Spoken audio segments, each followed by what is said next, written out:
এখন আমরা বাবুকে নিয়ে এসেছি পার্কে। বাবু এখানে ব্যাট বল খেলছে। আমাদের বাড়ি থেকে 5 মিনিট। এই যে একটা জঙ্গল, আর দেখতে পাচ্ছ খুবই সুন্দর। বিকাল টাইমে বাচ্চারা এখানে খেলা করছে। আর তোমার দাদাও আজকে এসেছি পার্কে, আমরা এসেছি। আর দেখো সাথে একটা জলের বোতল নিয়ে এসেছি, কেন বাচ্চার মিনিটে মিনিটে গলা শুকিয়ে যায় গরমের সময়। আর এই যে চিপস, 2টো চিপস নিয়ে আসা হয়েছে বাবুর জন্য। তোমাদেরকে দেখাচ্ছি পার্কটা পুরোটা ঘিরে ঘিরে, অনেক বড় পার্ক এটা। আমাদের বাড়ি থেকে 5 মিনিট। এটা হলো 19 নম্বর। এই যে জঙ্গলটা দেখতে পাচ্ছি, যে এই পিছনটা, এই যেটা হলো পুরোটা 19 নম্বরের। এই সব ভিডিও ফ্ল্যাট, এগুলো সব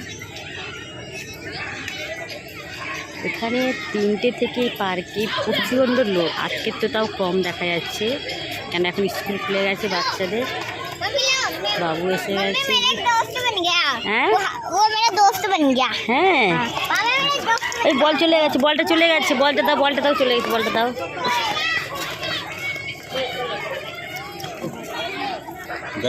ठंडी लगता है, चलते रहते हैं ना तो गर्मी लगता है। এখন কত সুন্দর এই জায়গাটা আমরা বসেছি। এখানে একদম ঠান্ডা ঠান্ডা গাছের তলায় বসেছি। এটা হলো বাবলা গাছ। অনেকে জানো, অনেকে জানো না। আর এই গাছে বেশি পিঁমড়ে থাকে, চিটি থাকে এই গাছের মধ্যে। আর এখানে বসেছি তো প্রচণ্ড ঠান্ডা ঠান্ডা লাগছে, খুবই ভালো লাগছে।